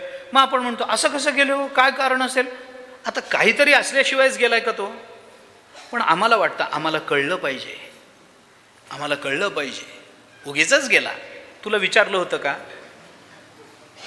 मला एकाने सांगितलं, महाराज ज्ञानोबारांनी उगीच एवढ्या लवकर समाधी घेतली. मी म्हटलं चूकच झाली त्यांची, तुला विचारून घ्यायला पाहिजे होती रे. तू चूक झाली जरा, तुला न विचारता घेतली. का कशा करता? पण आम्हाला ते जाणून घ्यायचं असतं, आध्यात्मिक दृष्टीनंही आणि प्रापंचिक दृष्टीनंही. आळंदीला जाऊन आलेले लोक तरी सुद्धा मनामध्ये कुठेतरी विचारतात, खरंच माऊली असतील का खाली बसलेले? आहेत ना. कशावरून? सगळ्या संतांनी सांगितलंय म्हणून. पण आम्हाला ते जाणून घ्यायचं असतं, आम्हाला जाणून घ्यायचं असतं.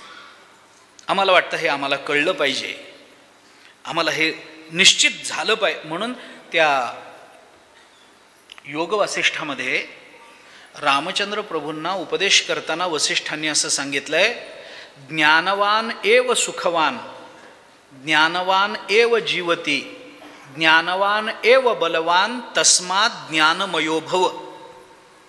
वसिष्ठ सांगतात, रामा, ज्ञानवान जो असतो तोच सुखी होतो. ज्याला ज्ञान आहे तोच जगल्यासारखा आहे, नाहीतर काही उपयोगाचा नाही. जन्माला यायचं, ज्ञान करून घ्यायचं नाही, काही जाणून घ्यायचं नाही, काही आपल्या प्रेरणा जाग्या ठेवायच्या नाहीत. मग माणूस म्हणून जन्माला कशाला आला असतो? म्हणजे जसं कर्मावर मानवी जीवन अवलंबून आहे तसं ज्ञानावरही अवलंबून आहे. आणि जसं ज्ञानावर अवलंबून आहे तसं ते भक्तीवरही अवलंबून आहे.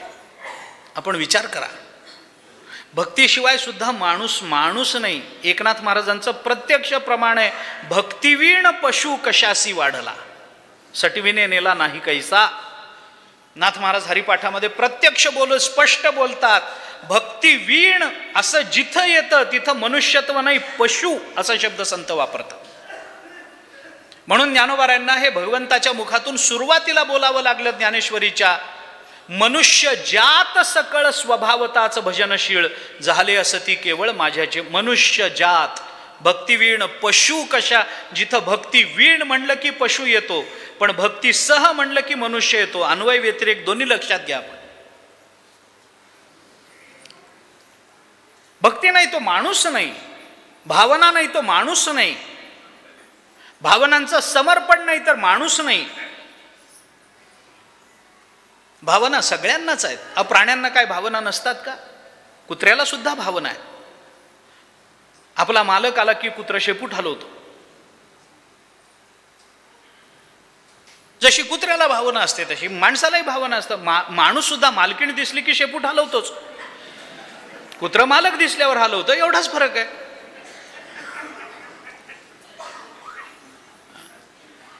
पण कुठेतरी आपल्या विचाराचं, आपल्या जीवनाचं, आपल्या चिंतनाचं समर्पण व्हावं अशी भावना माणसाच्या अंतःकरणात असते. कुत्र्याच्या, मनुष्यतर प्राण्यांच्या ज्या भावना आहेत त्या भावना स्वार्थी भावना आहेत, हे लक्षात ठेवा. परार्थी नाही आहेत त्या.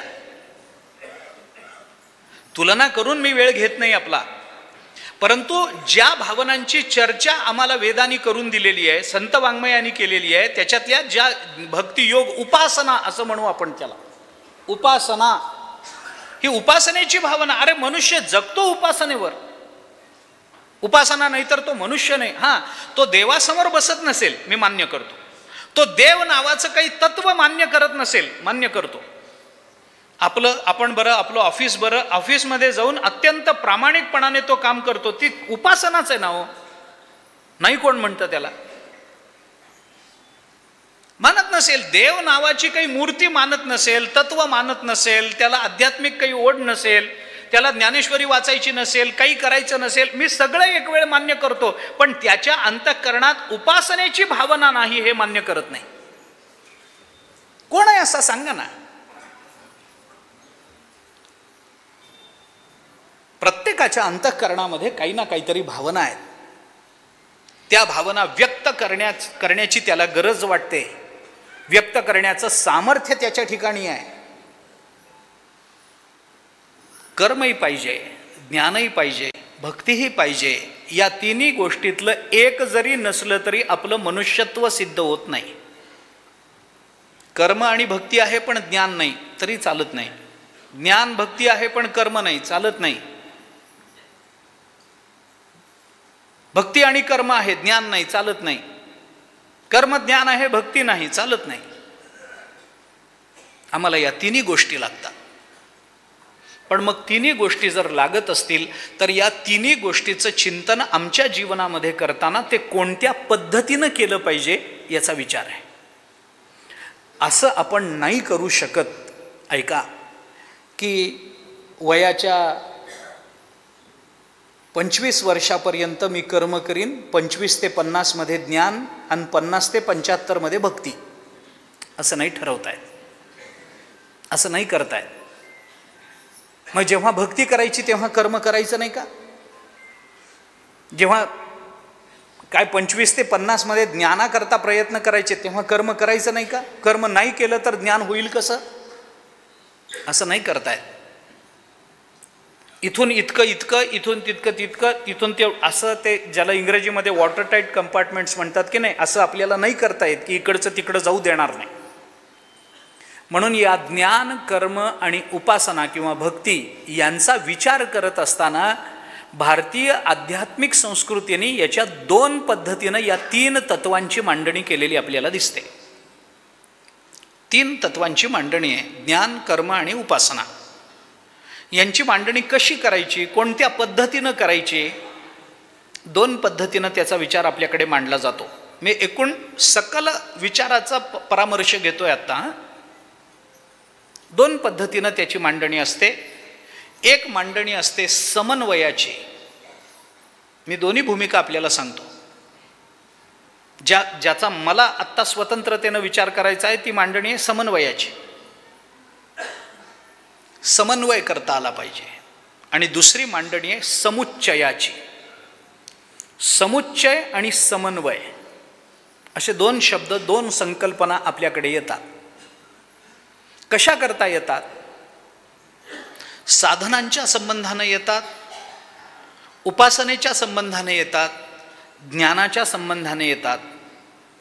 पण एकापेक्षा जास्त साधनांची आवश्यकता जेव्हा निर्माण होत असते, एकापेक्षा जास्त साधनांची अपरिहार्यता जेव्हा जीवनामध्ये असते, त्याच वेळेला या 2 पद्धतीनं विचार मांडले जात असतात. जन्माला आलेला प्रत्येक जीव फक्त आणि फक्त ज्ञानच संपादन करण्याकरता आहे, कर्माचा त्याचा संबंध नाही, भक्तीचा त्याचा संबंध नाही, असा जर विचार जन्माला आला असता तर आपल्याला ना समुच्चयाची गरज पडली असती ना समन्वयाची. समन्वय करण्याकरता एकापेक्षा जास्त गोष्टी लागत असतात. एकाच गोष्टीचा त्याच गोष्टीशी समन्वय होत नसतो, त्याच गोष्टीचा त्याच गोष्टीशी समुच्चय होत नसतो. समुच्चय होण्याकरता एकापेक्षा जास्त साधनांची आवश्यकता आहे, समन्वयाकरता एकापेक्षा जास्त साधनांची आवश्यकता आहे. आणि आपल्याकडे एकापेक्षा जास्त नाही, 3 गोष्टींची आवश्यकता नाही, अपरिहार्यता आहे. कर्माची अपरिहार्यता आहे, ज्ञानाची अपरिहार्यता आहे, भक्तीची अपरिहार्यता आहे. जीवाचं हे स्वरूप आहे, लक्षात घ्या आपण. म्हणून एका वाक्यामध्ये जीवाची जर व्याख्या करायची झाली तर मी अशी करेन: कर्माची अगतिकता, ज्ञानाची गरज आणि भक्ती हा ज्याचा स्वभाव आहे त्याला जीव असं म्हणतात. एका वाक्यात मी जीवाची व्याख्या करतो. आपल्याला कर्माची अगतिकता आहे, कर्म केल्याशिवाय आपण राहू शकत नाहीत. ज्ञानाची आपल्याला गरज आहे आणि भक्ती हा आपला स्वभाव आहे. मनुष्य देव नाकारतो का स्वीकारतो हा मुद्दा महत्वाचा नाही आहे, त्याच्या अंतःकरणात भक्ती आहे हा मुद्दा आहे. अहो देवच मानला नाही तर भक्ती काय? भक्ती तरीही भक्ती असते, कारण कुठे ना कुठेतरी आपण समर्पित व्हावं असं त्याला वाटतच असतं. ती भक्तीच आहे. समर्पणाची भावना अंतःकरणामध्ये निर्माण होणं ही भक्तीच आहे.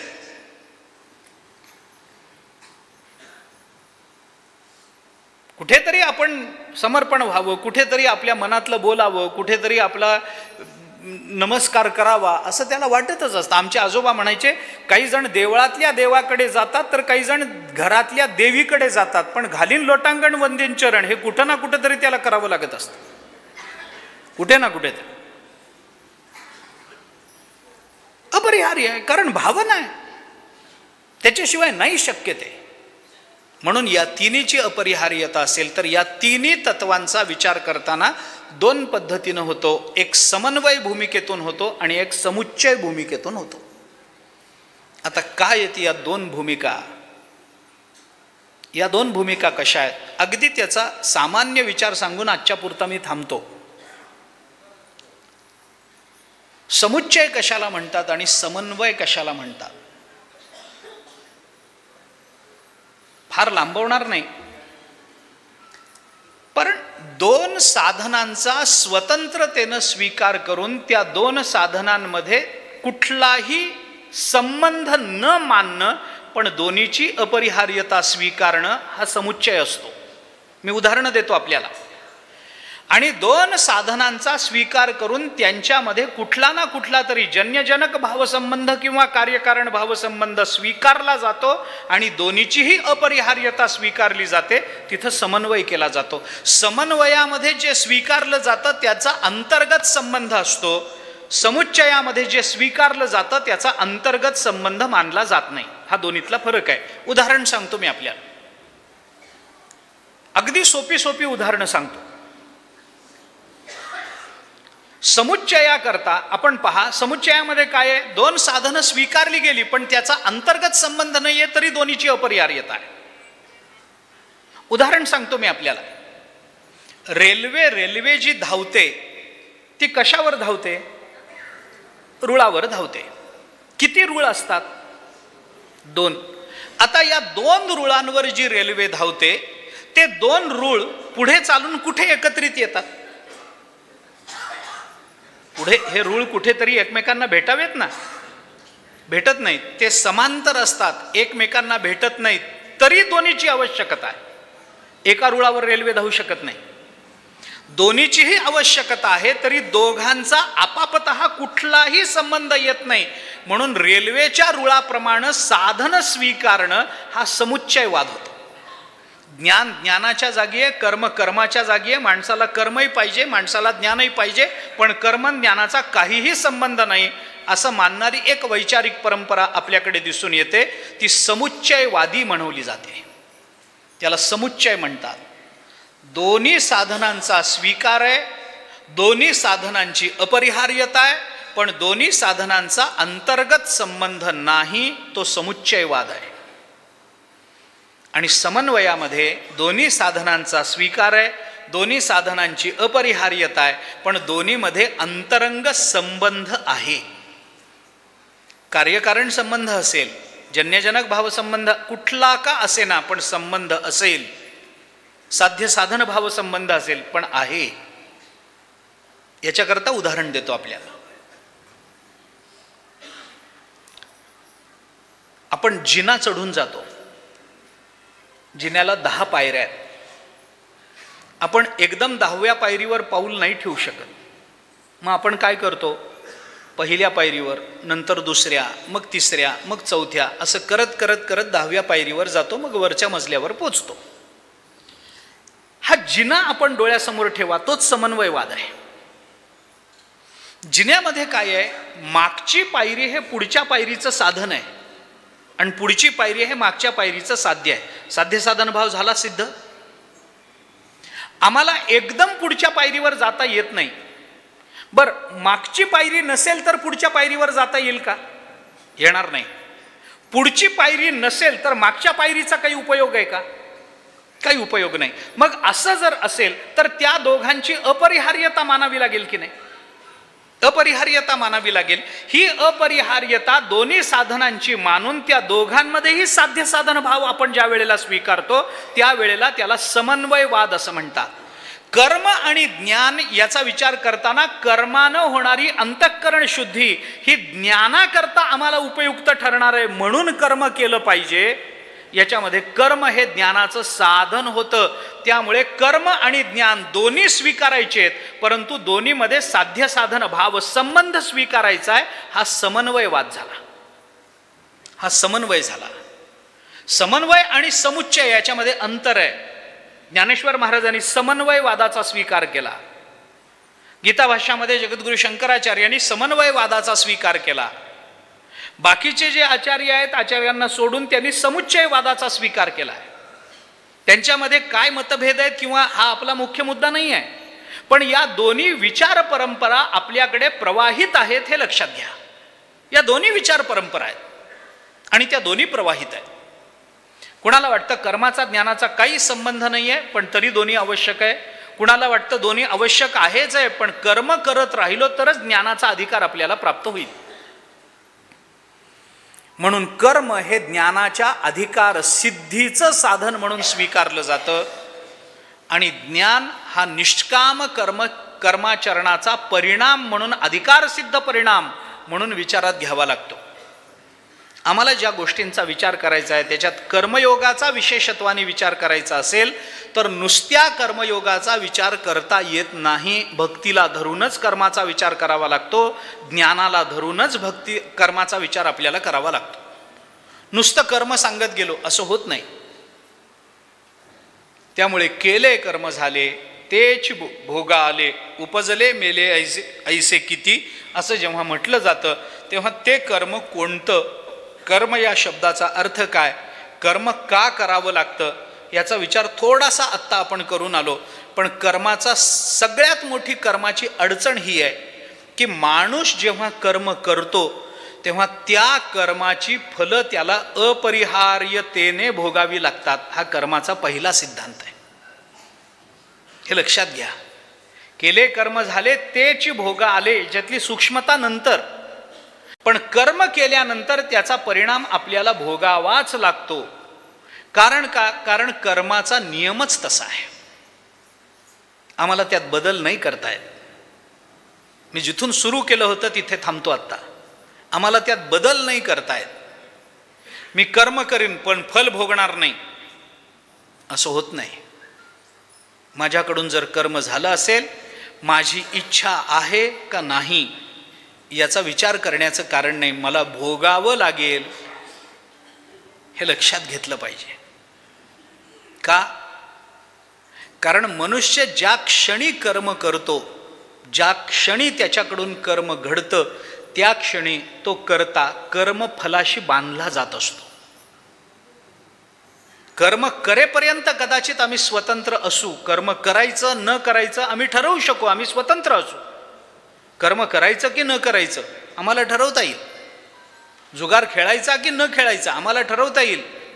पण आम्ही जर खेळत असू तर आम्हाला पाप लागणार आहे हे नक्की आहे. आम्ही व्यसन करायचं की न करायचं आम्ही स्वतंत्र आहोत. पण जर आम्ही केलं तर आम्हाला भोगावे लागेल परिणाम हे मात्र नक्की आहे. नाही मी दारू पितो पण फल भोगत नाही असं होत नाही. असं होत नाही. मी दान करतो पण पुण्याचं पुण्य नको असं होत नाही. असं होत नाही. कर्म चांगलं का वाईट हा नंतरचा प्रश्न आहे. वैकुंठवासी प्रातस्मरणीय गुरुवर्य मामासाहेब दांडेकरांची ज्ञानेश्वरी आहे, सार्थ ज्ञानेश्वरी. आपण बहुतेकांनी ती पाहिलेली आहे. त्याच्या सुरुवातीला एक प्रस्तावना आहे. खूप विस्तारानं ती प्रस्तावना मामांनी मांडली आहे. त्याच्यामध्ये एक फार चांगला मुद्दा त्यांनी मांडला आहे, तेवढा सांगतो. मानवी जीवनाचा विचार करताना जे नियम मनुष्य स्वीकारतो त्याच्यामध्ये 4 प्रकार असतात. काही नियम माणसाला करताही येतात आणि मोडताही येतात. काही नियम माणसाला करता येतात पण मोडता येत नाहीत. काही नियम माणसाला करता येत नाहीत पण मोडता येतात. आणि काही नियम करताही येत नाहीत आणि मोडताही येत नाही. ओके, सामान्य उदाहरणं देत जातो. काही नियम आपल्याला करताही येतात आणि मोडताही येतात. उदाहरण 31 डिसेंबरचे नियम करताही येतात आणि 1 जानेवारीला सकाळी लगेच शाबास मोडताही येतात. आता हे नियम आपण करतोही मोडतोय, त्याच्याकरता प्रवचन करण्याची गरज नाही आहे. काही नियम असे असतात की ते माणसाला करता येतात पण मोडता येत नाहीत. भारतीय संविधान, वकील साहेब, आपलं संविधान, आपला कायदा केला की नाही? केला. मोठ्या लोकांनी केला, महामानवांनी केला, विद्वानांनी केला, हे सगळं खरंय. आपल्यापैकीच लोकांनी केला, या देशाकरता केला. मग आपणच केलाय, मोडायला काय हरकत आहे? म्हणून मोडता येतो का? नाही मोडता येत. नाही तर तुरुंगात जावं लागतं, फाशी जावं लागतं, दंड होतो, त्याचा शिक्षा होते त्याची. करता आला कायदा, रस्त्याच्या डाव्या बाजूनी चालावं, कायदा आहे आपल्या देशाचा. चोरी करू नये, आपल्या देशाचा कायदा आहे. सगळ्या देशामध्ये डाव्याच बाजूनी चालावं असा कायदा नाहीये. बहुतेक देशामध्ये उजव्या बाजूनी वाहनं जातात. म्हणून त्यांचा कायदा आम्हाला आपल्या देशात लावता नाही येणार. कोणी जर म्हणालं का बाबा डाव्याच बाजूने चावा, मी एकटा उजव्या बाजूनी वाहन नेतो, ने यद्गत्वा न निवर्तन्ते, तिकडच जा, काही म्हणणं नाही आमचं. एकटा जाईन, एकट्यालाच जावं लागतं, चालत नाही. कायदा केला, नियम आम्हीच केले, या देशाकरता केले, आम्हाला मोडता येत नाही. काही नियम आम्ही करत नाही पण आम्हाला मोडता येतात. ऋतू आहेत आपल्याकडे, हिवाळा, पावसाळा, उन्हाळा, एकानंतर एक येतात. उन्हाळा संपला, हिवाळा येतो, पावसाळा संपला, उन्हाळा येतो. हे सगळे ठरलेले आहेत. ऋतू आपले बदलत जातात, त्या नियमानुसार होत जातं. पावसाळा आहे, पावसाळ्यामध्ये पाऊस पडतो, पाऊस अंगावर पडला माणूस भिजतो. आता पाऊस पडावा पण मी न भिजावा असं होत नाही. मग काय, आपण काय करू शकतो? छत्री घेऊन जाऊ शकतो.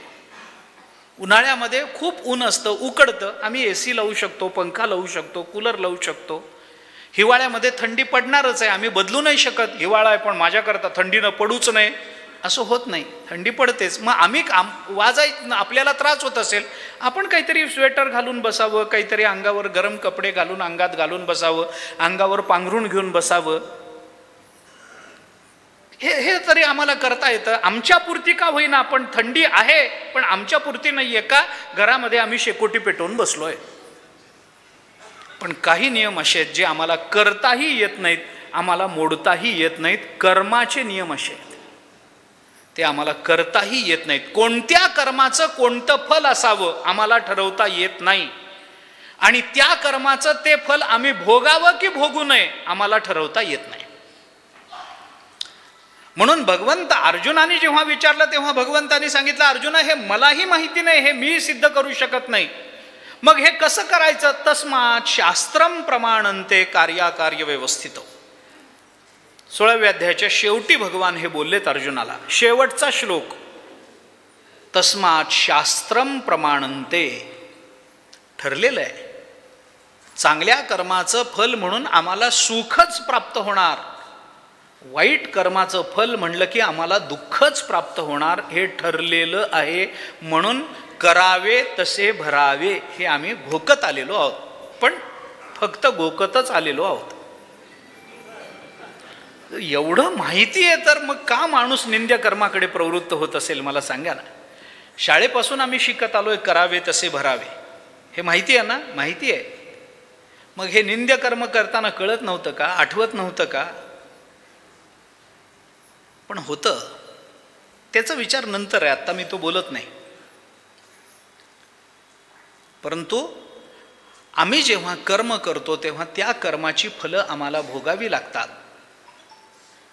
मग ती कर्माची फलं भोगणं म्हणजे नेमकं काय आहे? कर्म करताना कोणत्या कर्माची फलं भोगावी लागतात? ज्या कर्माची फलं आम्हाला भोगावी लागतात त्या कर्माचं नेमकं स्वरूप काय? आणि ज्या कर्माची फलं आम्हाला भोगावी लागत नाहीत त्या कर्माचं स्वरूप काय? कर्म केलं, कर्मातून काही उत्पन्न होतं, पापपुण्याची उत्पत्ती होते, तर कोणत्या कर्मातून पापपुण्याची उत्पत्ती होते? प्रत्येक कर्मातून पापपुण्याची उत्पत्ती होतेच का? आपण इथे बसला आहात, प्रवचन थोडंसं लांबलं, 10 मिनिटं, कंटाळा आला, आपण जांभई देतो.